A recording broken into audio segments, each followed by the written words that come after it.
క్రీస్తునందు సోదరి సోదరులారా, ప్రభువైన యేసుక్రీస్తు నామములో హృదయపూర్వక వందనాలండి. ముందుగా ఇంత మంచి సమయాన్ని ఇచ్చిన తండ్రైన దేవునికి ప్రభువైన క్రీస్తు ద్వారా కృతజ్ఞతాస్తుతులు చెల్లిస్తున్నానండి. అందరూ బాగున్నారండి.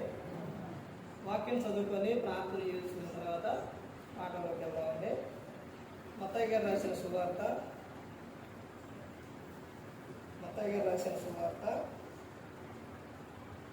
24వ అధ్యాయం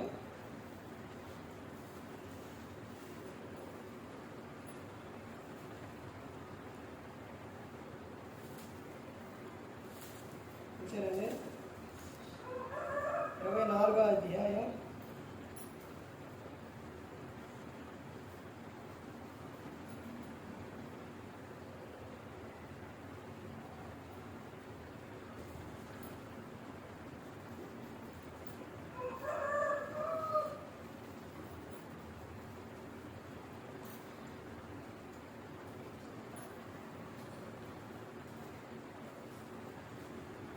44వ వచనం.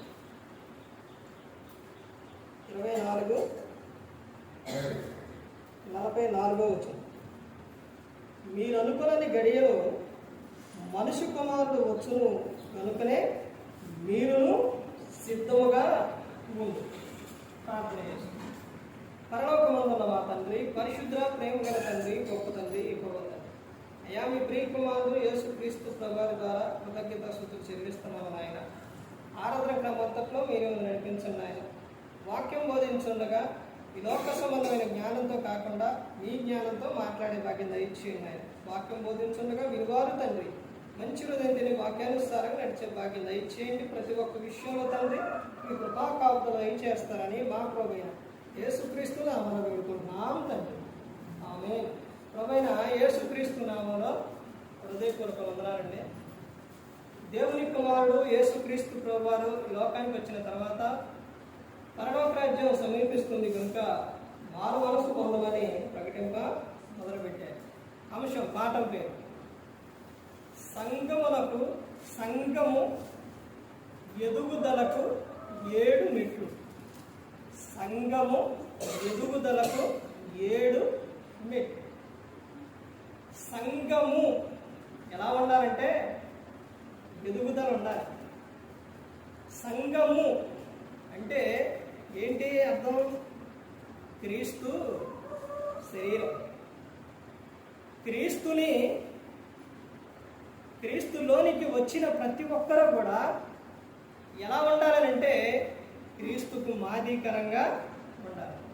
ఈ రోజున ఎక్కడ చూసినా కానీ, ఎక్కడకు వెళ్ళినా కానీ,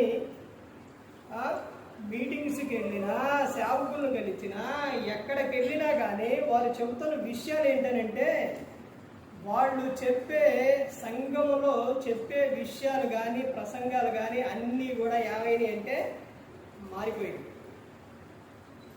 ఎలా ఉన్నాయనంటే ఒక మీటింగ్ అయినా, ఒక క్లాస్ అయినా, లేకపోతే సంఘంలోనైనా ఏ విధంగా ఉన్నాయనంటే చాలా చాలా ఎలా ఉన్నాయంటే కఠినంగా ఉన్నాయి. చాలా కఠినంగా ఉన్నాయి.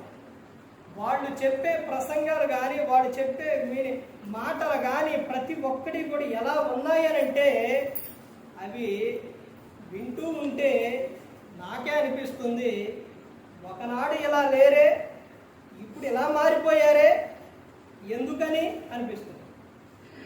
ఎందుకని అంటే ఆయన రాకడ దగ్గర. ఆయన ఎప్పుడు వస్తారో తెలియదు కాబట్టి సిద్ధపడి ఉంటారు. ప్రతి ఒక్క చాట కూడా చెబుతున్న విషయాలు ఏంటి అని అంటే, ఇదిగోండి మేము హెచ్చరిస్తున్నాం, మేము గద్దిస్తున్నాం, వాళ్ళు వస్తే వచ్చారు, లేకపోతే లేదు. ఎవరి కోసం వచ్చేది? ఇవే విషయాలు చెబుతున్నారు. నేనే ఇలా చూస్తాను. వాళ్ళు చెబుతూ ఉంటే నాకు ఆశ్చర్యం కలుగుతుంది. నిన్నటి దినాన కూడా అదే ఒక పెద్ద సేవకుడు ఇది తీసుకురావడానికి కొనడానికి వెళితే ఆయన చెబుతున్న విషయం, ఆయన చెప్పిన విషయం, నాకు మీరు ఏమీ ఇవ్వద్దు, మీరు కానుకలు ఏవి తెచ్చినా నేను తీసుకోను. ఎందుకు మీరు క్రమంగా రాకుండా, ఎందుకు మీరు సిద్ధపడి ఉండకోకుండా, మీరు అవన్నీ ఎవరు తీసుకొస్తున్నారు? అవన్నీ దేవునికి ఇస్తున్నారు. తర్వాత అవి సేవకుడు తీసుకుంటాడు. అంటే సేవకుడి పోషణ కొరకు జీవించడం కొరకు అవన్నీ తీసుకొస్తున్నారు. కానీ మరి మీరు జీవించరా? మీరు జీవించి ఉండరా? ఇవన్నీ ఇచ్చే మీరు సమయానుకూలంగా రాకపోతే, దేవుని యందు భయభక్తులు కలిగి లేకపోతే పరలోకం ఎలా చేరతారు? ఎలా చేరతారు పరలోకం? పరలోకం చేరే వారిగా ఉండాలి. అంటే సంఘం అంటే ఆషామాషి కాదు.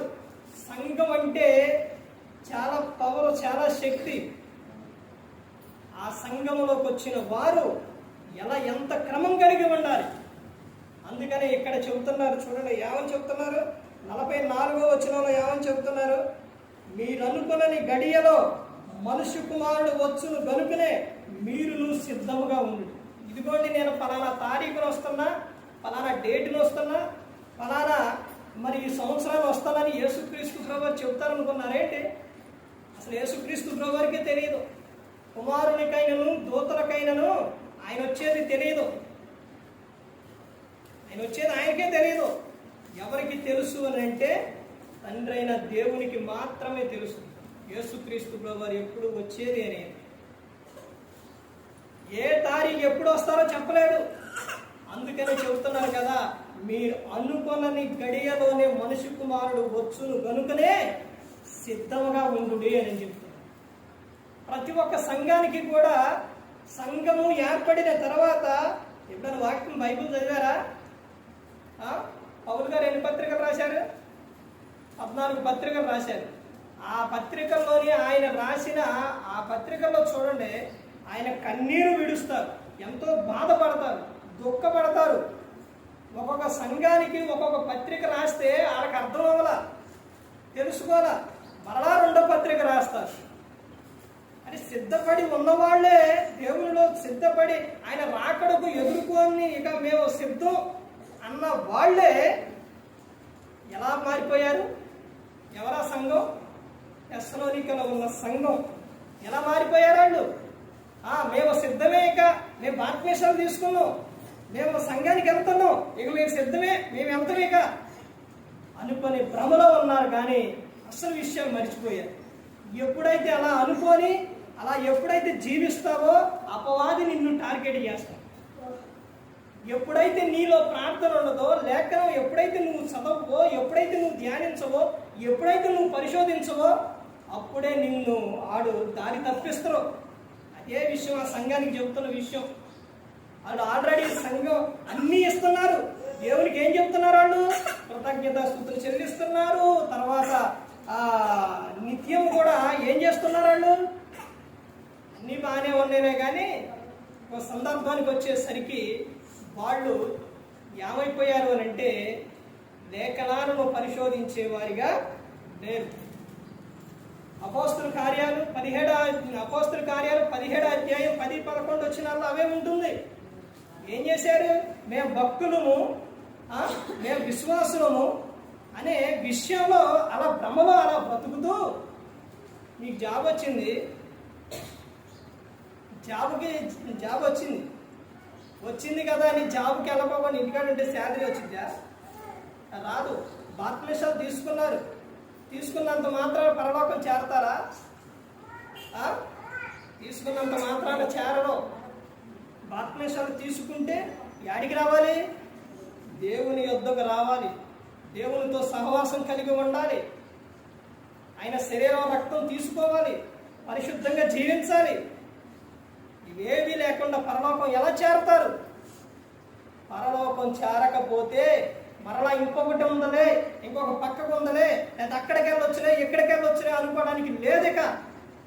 పరలోకం వెళ్ళకపోతే పోనీ భూలోకానికి పంపిస్తారని అనుకోవడానికి భూలోకానికి పంపించలేక. అర్థమవుతుందండి? భూలోకానికి పంపించడు. ఎక్కడ? పరలోకం లేకపోతే నరకమే. ఇక తెస్సలోనికలో ఉన్న సంఘం వారు ఏం చేశారు? వాళ్ళు ఏం చేశారండి? వాళ్ళు ఇప్పుడు చెప్పింది వచనాలు, ఆ వచనాల్లోనే పై వచనంలో ఏమనుంది? తెస్సలోనికలో ఉన్న సంఘము ఏం మర్చిపోయారు? లేఖనాలను పరిశోధించడం మర్చిపోయారు. బెరియా సంఘం ఏం చేస్తుంది? ప్రతిదినము లేఖనములను పరిశోధిస్తూ వచ్చింది. పౌలు సేన చెప్పిన సంగతులు అలా ఉన్నాయో లేవోనని ప్రతి దినము కూడా లేఖనాలను పరిశోధిస్తూ వచ్చారండి. యేసుక్రీస్తు ప్రభువారు ఎప్పుడు వస్తారో తెలియదు కాబట్టి ఆయన చెబుతున్న విషయం ఏంటంటే, మీరు ఎలా ఉండాలి? సిద్ధముగా ఉండాలి. సంఘం అంటే సిద్ధముగా ఉండాలి. కానీ ఈ రోజున సంఘం అంటే ఎలా మారిపోయిందంటే నిర్లక్ష్యం ఎక్కువైపోయింది. జాగ్రత్త లేదు అసలు. ఎన్ని సంవత్సరాలు బాప్తిస్మాలు తీసుకొని ఎన్ని సంవత్సరాల బట్టి మందిరానికి వస్తున్నారు. సంఘం అంటే సిద్ధంగా ఉండాలి. సంఘం సిద్ధంగా ఉండాలి. యేసుక్రీస్తు ప్రభువారు చెబుతున్న విషయం అదే. ఆ తర్వాత ఇంకా చూడండి, అక్కడ ఏమని చెబుతున్నారు? మీరు అనుకున్నని గడియలో మనిషి కుమారుడు వచ్చును గనుకనే మీరు సిద్ధముగా ఉండుడి అని చెబుతున్నారు. సిద్ధం కలిగి ఉండాలి. ఇంకా ముందుకెళ్తే చూడండి, ఇంకా ఏమని చెబుతున్నారు సంఘం గురించి. సంఘము ఎదుగుదలకు కావలసిన విషయాలు 7 విషయాలు చూడండి. హెబ్రీయులకు రాసిన పత్రిక 10వ అధ్యాయం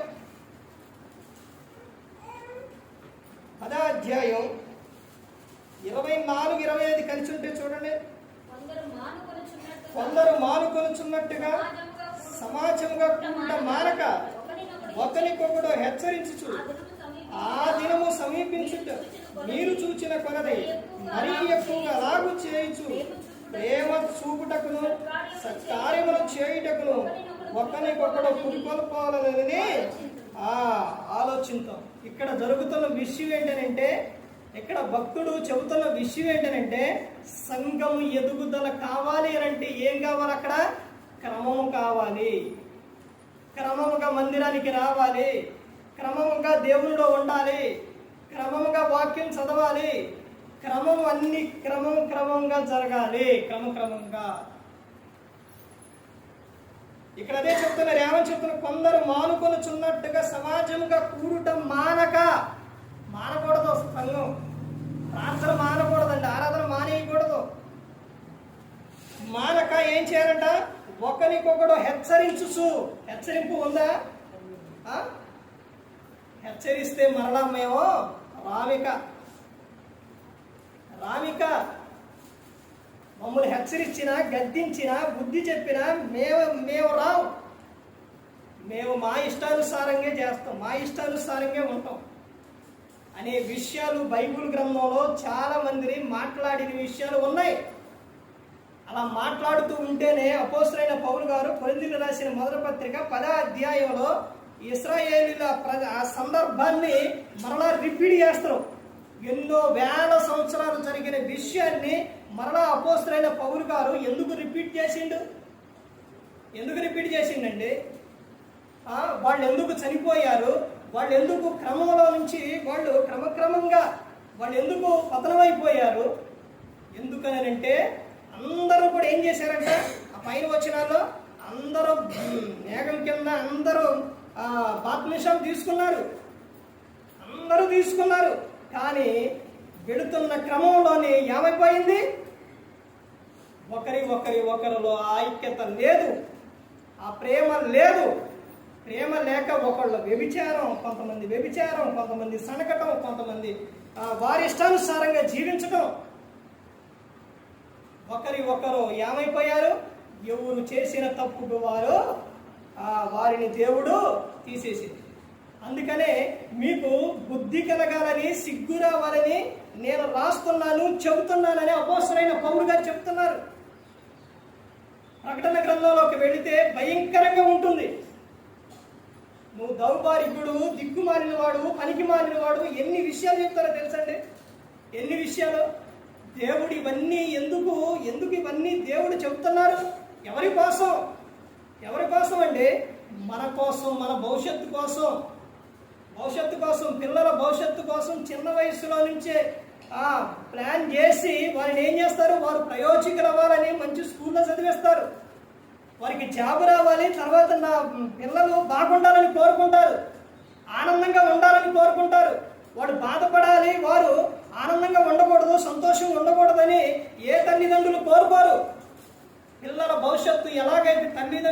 చూసుకుంటున్నారో అదే విధంగా తండ్రి అయిన దేవుడు మనందరం ఆయన పిల్లలు. ఇంకో విషయం ఆయన ఏమని చెప్తున్నారో తెలుసండి, ఆయన కుమారుడు మనలో నుంచి ఆయనకు ఏమి రావాలో తెలుసండి, మహిమ రావాలంట. జగత్పునాది వేయబడక మునిపే మనలను ఎవరిలో ఏర్పరచుకున్నారు? క్రీస్తులో ఏర్పరచుకున్నారు. ఎలా ఉండాలని? ప్రేమ కలిగి ఉండాలని, పరిశుద్ధులుగా ఉండాలని, నిర్దోషులుగా ఉండాలని అలా కోరుకున్నారు. యేసుక్రీస్తు ప్రభువారు ఆయన మనందరికీ ఆయన ఏమైతుందో తెలుసండి. గ్రంథంలోకి వెళ్ళి చదివితే ఆయన మనకు ఏమైతుందో తెలుసా? యేసుక్రీస్తు ప్రభువారు అనేక సహోదరులలో నా కుమారుడు జ్యేష్ఠుడిగా ఉండాలి. అనేక సహోదరులలో అంటే మనందరికీ ఆయన ఏమైతున్నానంటే అన్నయ్య అయితురు. మనందరూ ఏమైతో తెలుసండి? సహోదరుడు యేసుక్రీస్తు ప్రభువారికి. సహోదరులలో మనందరిలో జ్యేష్ఠుడుగా ఉండాలి యేసుక్రీస్తు ప్రభువారు. అర్థమవుతుందండి? అంటే మన అన్నయ్య ఆ విధంగా ఉంటే మనం ఎలా ఉండాలి? ఏ విధంగా ఉండాలి?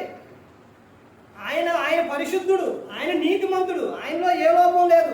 మరి మనలో మాత్రం ఉంటే ఏమంటారు? ఒక్కసారి ఆలోచించండి.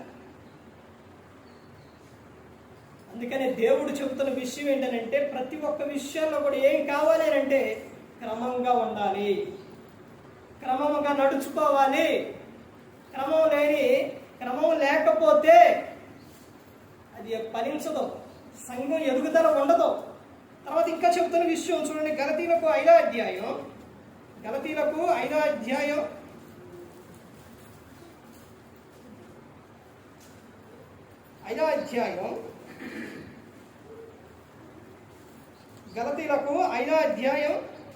16వ వచనం చూడండి. నేను చెప్పునదేమనగా ఆత్మానుసారముగా నడుచుకోండి, అప్పుడు మీరు శరీరేచ్ఛలను నెరవేర్చరు. ఎలా సంఘము ఎలా నడుచుకోవాలి? ఎలా ఉండాలి? ఆత్మానుసారంగా నడుచుకోవాలండి.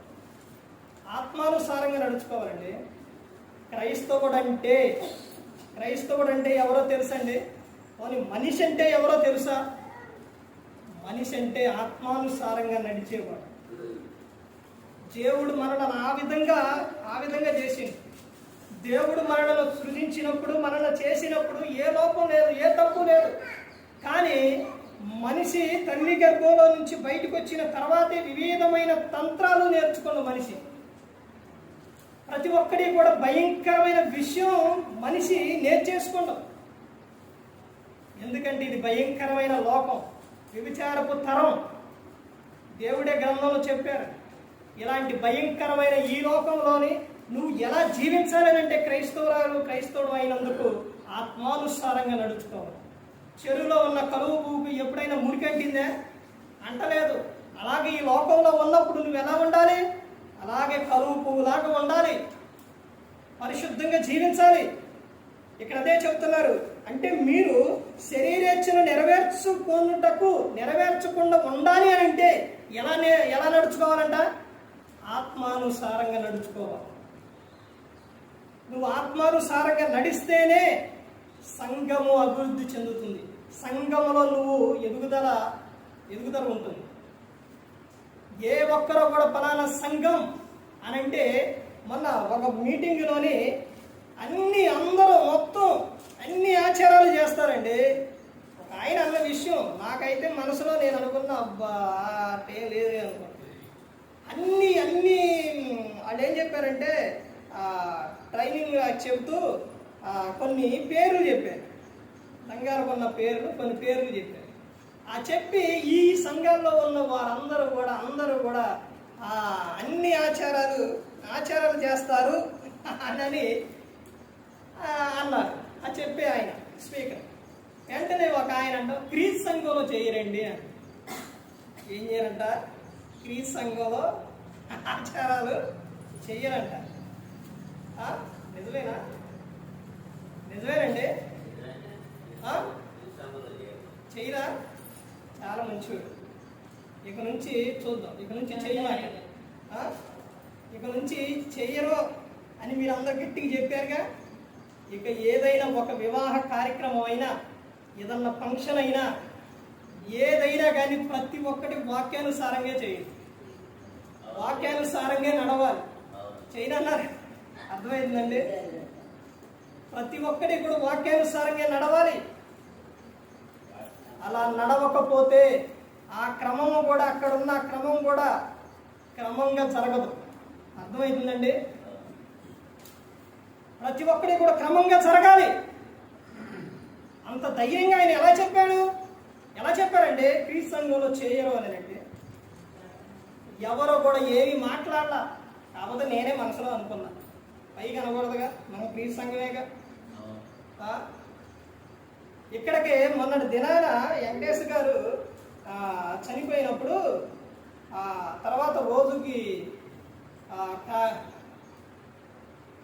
కార్యక్రమానికి స్పీకర్ ఇక్కడ ఆయనది గంపలగూడెంకి వెళ్ళి నారాయణరావు గారని, ఆయన ఇదివరకే ఆయన ఉంటారు, ఎర్రగుంటారు నారాయణరావు గారు, మీకు అందరికీ తెలిసే ఉంది. ఆయన ఇక్కడికి వచ్చారు. ఎప్పుడు వచ్చారు? అయితే ఆయన వచ్చారు. వచ్చిన తర్వాత ఆయన అక్కడ ఆయన స్పీకర్, ఆయన ఎక్కడ సత్యాన్వేషణలో ఆయనే చెప్పేది. మొత్తం 4 ఉంటారు. ఈయన క్లాసు కూడా ఆయన చెప్పేది. అయితే ఈయన ఆయనే చెప్పింది కూడా, క్రీస్తు సంఘంలో ఇది చేయరు అది అని. అప్పుడు నేను అనుకున్నా, ఎక్కడికి రాజుకోవడానికి పొద్దు ముందు రావాల్సింది మీరు. ఆ రోజు వచ్చారులే, కానీ ఎప్పుడు వచ్చారు? అయిపోయిన తర్వాత వచ్చారు. అదే ముందు వచ్చుంటే, వైపు ఆఫ్ చేసింటే కానండి, ముందు వచ్చుంటే ఇది చేసిన వింతలో వినోదాలు అవన్నీ మొత్తం ఆయన చూసుంటే నేను అందామనుకున్నా, మీరు కొద్ది ముందు రావాల్సింది రాజుకోవడం, అప్పుడు తెచ్చేదంటే నువ్వే సంకాపరమే అంటాడు అంతమంది, నన్నే అంటాడు. అర్థమవుతుందండి? ఆయన ఇక్కడ జరిగిన విధానం మొత్తం ఎలా జరిగిందని నేను ఆయన అనుకున్నాడనంటే మొత్తం క్రమంగా జరిగింది, మంచిగా జరిగింది అనుకోండి. అర్థమైందండి? వాక్యం చెప్పేటప్పుడు వాక్యం విన్నారా? అసలు సంఘస్థులు వచ్చారా? ఒక పక్క వీడియో చూడండి, ఆ వీడియో చూడండి ఎంత గోలో వాళ్ళు బయట నుంచి వచ్చిన వారంటే, ఒక కార్యక్రమం ఏదన్నా జరుగుతుందంటే అందులో వ్యక్తి ఎవరైనా చనిపోయారు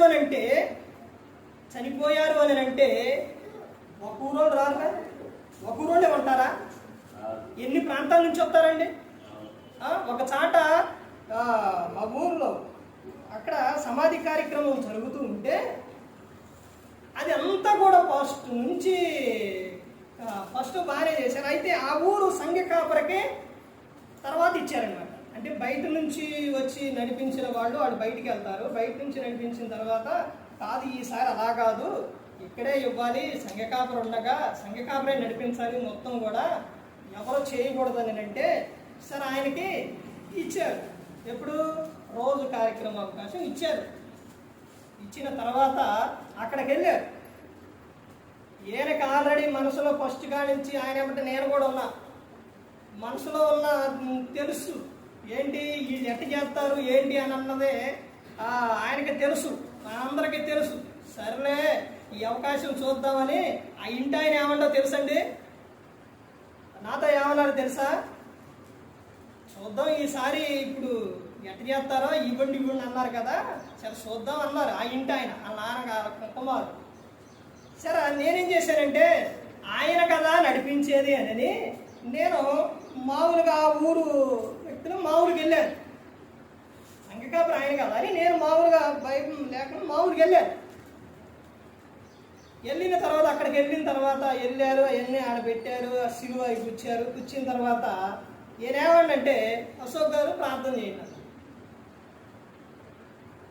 బైబుల్ పట్టుకోబోయి లేకపోయినా దేవుడు ఎక్కడ మనసులో ఉండవు, వాక్యము మనసులో హృదయంలో ఉంది.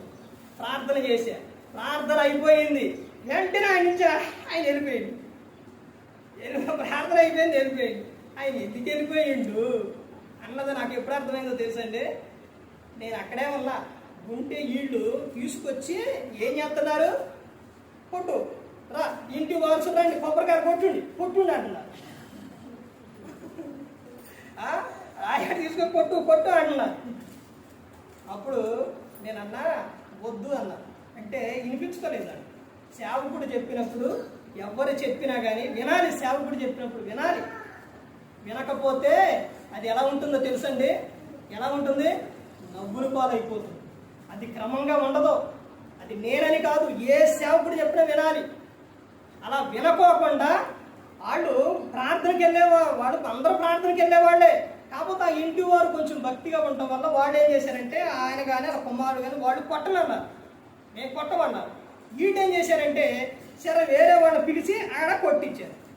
కొట్టిన తర్వాత అక్కడున్న ఒక కుర్రోడు ఇంకొక ఆయన నడిపించే వాళ్ళు రాండి కొట్టుండి కొట్టుండి కొట్టుండి అంటారు. కొంతమంది రానన్నారు. అప్పుడు ఒక పెద్ద ఆయన ఏమన్నా తెలుసండి, నేను ఏమన్నా తెలుసా, అక్కడ నుంచొని మీకు ఆట గోయితనంగా ఉంది ఏంటి, ఆట ఏంటది, సమాధి కాడికనంటే మనిషి చనిపోయినప్పుడు ఎంతమంది వస్తారు? ఒక ఊరోళ్ళు కాదు, అనేకమైన ప్రాంతాల నుంచి వస్తారు. ఇది ఇలా చేస్తూ ఉంటే అది ఎలా ఉంటుంది? మీరు చేస్తే మీ సంఘస్థ అంటే పెద్దల ప్రకారంగానే చేయండి, లేకపోతే సేవకుడు చెప్పినట్టు అయ్యగారు చెప్పినట్టన్నా చేయండి. అంతేలే కానీ అటు ఇటు చేయమాకండే, అది సగం ఇది సగం చేయమాకండే, ఎంతమంది వస్తారు ఎంతమంది చూస్తారు అని అన్నారు. వెంటనే నేను ఆ మాట విన్నాక అక్కడి నుంచి వెళ్ళిపోయా బయటికి. అర్థమవుతుందండి? ప్రతి ఒక్కటి కూడా, ప్రతి ఒక్క కార్యక్రమం, ప్రతి ఒక్కటి కూడా సేవకుడు చెప్పినట్టు, బైబిల్ చెప్పినట్టు వాక్యానుసారంగా చేయాలి. ప్రతి ఒక్కటి కూడా అలా వాక్యానుసారంగా చేయకపోతే అది మంచిది కాదండి. అర్థమవుతుందండి? మనుషులు మెప్పు కోసం చేసేది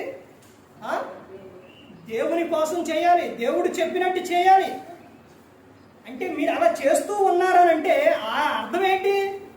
శరీరానుసారంగా ప్రవర్తిస్తూ ఉన్నారు, లోకానుసారంగా చేస్తూ ఉన్నారు.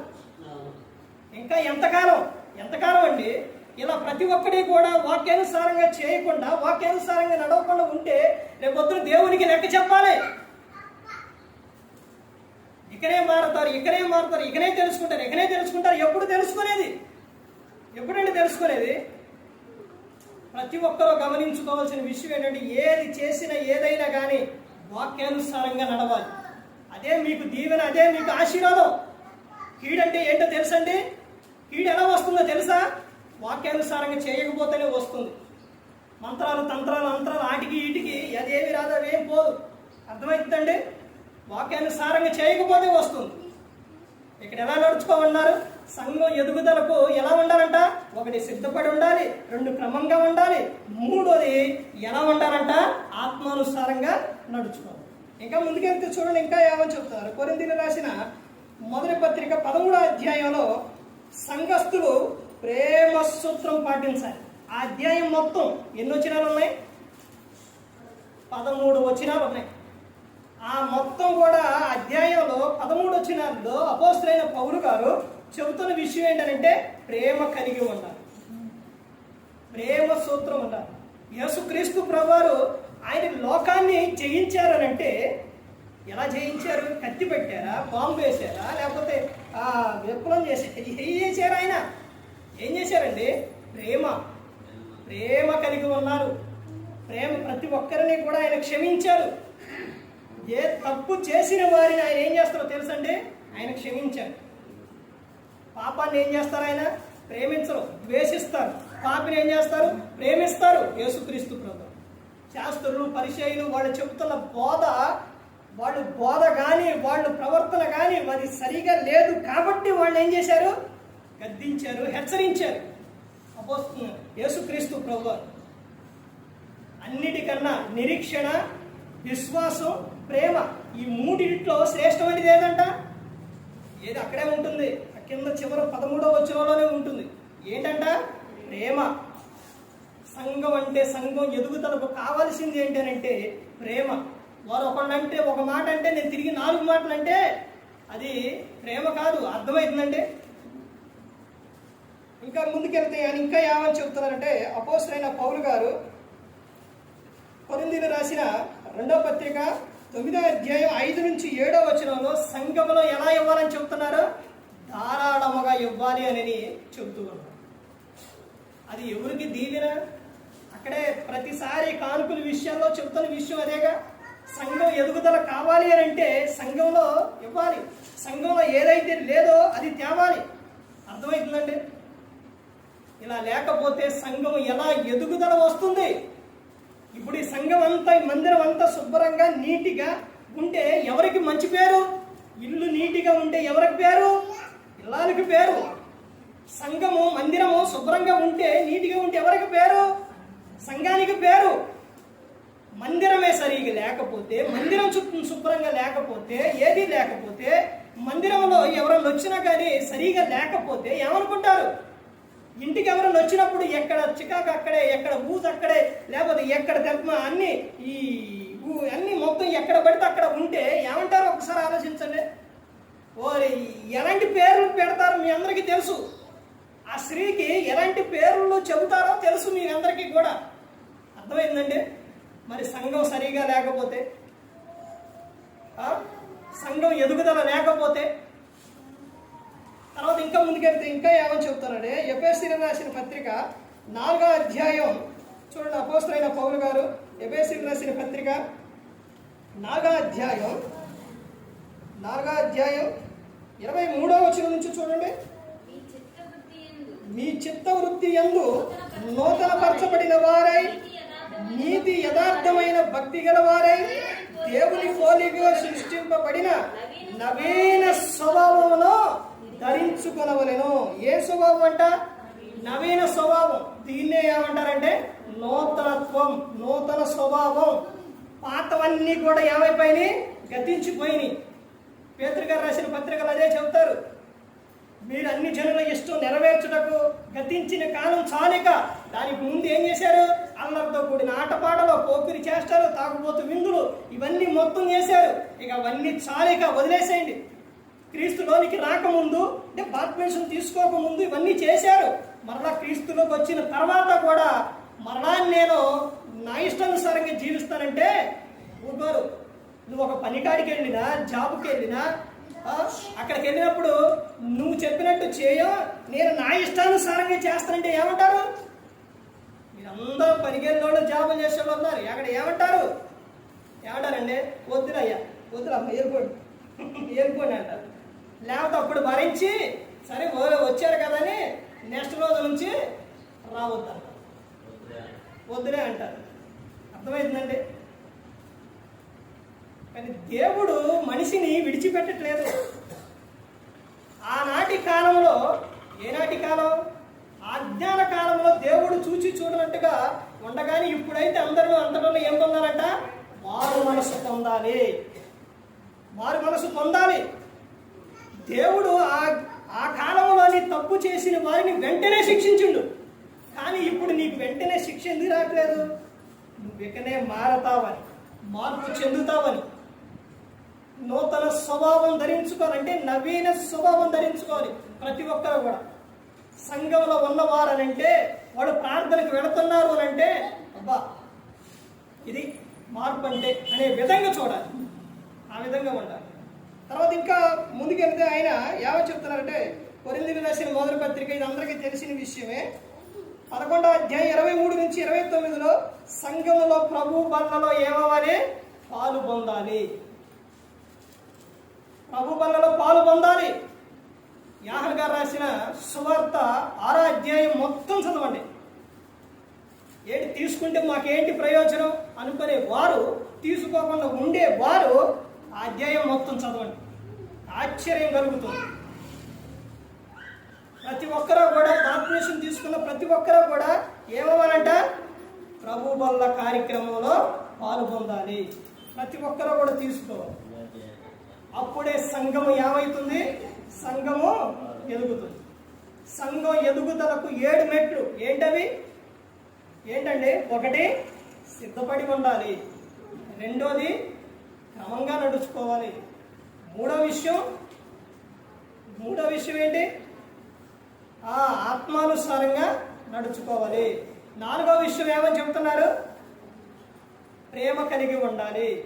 5వ విషయం ఏమని చెప్తున్నారు? ధారాళముగా ఇవ్వాలి. 6 నూతనత్వం కలిగి ఉండాలి. 7 7 ఏంటి? చివరిగా చెప్పిన విషయం ఏంటది? ప్రభు బల్లలో పాలుపొందాలి. ఇవి సంఘము దేనికంట? సంఘము ఎదుగుదలకు. ఇలా ఉన్నప్పుడు, ఇలా చేసినప్పుడు సంఘం ఏమవుతుందంటే సంఘం ఎదుగుతుంది, సంఘం అభివృద్ధి చెందుతుంది. సంఘం అంటే సంఘంలో ఉంది ఎవరు? మనమే. అర్థమైందని అందరం. అందుకని ప్రతి ఒక్కరు గమనించుకోవాలి. సంఘం దినదినము అభివృద్ధి చెందాలి. తర్వాత ఈ లోకంలో ఫలించాలి. తర్వాత ఏమవ్వాలనంటే పరలోకం దేవుడు కోరుకున్న విషయం అది. దేవుడు లోకాన్ని ఎంతో ప్రేమించిన ఆ అధ్యాయంలో, ఆ వచనాల్లో 3:16, యోహాను సువార్త 3:16లో తన కుమారుని పట్ల ఆయన కుమారుని పంపించారు. ఎందుకంట? ప్రతి ఒక్కరూ కూడా ఆయన పట్ల ఏం కలిగి ఉండాలంట? విశ్వాసం కలిగి ఉండాలి. అలా కలిగి ఉన్నప్పుడు ఎక్కడుంటారని చెప్పారు? ఎక్కడుంటారని చెప్పారండి? నిత్య జీవం. నిత్యం కూడా జీవించి ఉండడం దేవుడు కోరుకున్న విషయం. అందుకని ప్రతి ఒక్కరు గమనించుకోవాలి. ఏ ఒక్కరు కూడా నశించి నరకానికి వెళ్ళిపోకూడదని యేసుక్రీస్తు ప్రభువారు ఈ లోకానికి వచ్చి మనందరి కోసం శిలువలో తన ప్రాణాన్ని పెట్టి ఉంది. మరి ఈ విధంగా నిలబెట్టి మాట్లాడించిన తండ్రి అన్న దేవునికి కృతజ్ఞతాస్తుతులు చెల్లిస్తూ, ఎంతవరకు శ్రద్ధగా ఉన్న మీకు ప్రభు పేరిట హృదయపూర్వక వందనాలు చెల్లిస్తూ ఈ మాటను ముగిస్తున్న అందరికీ వందనాలు.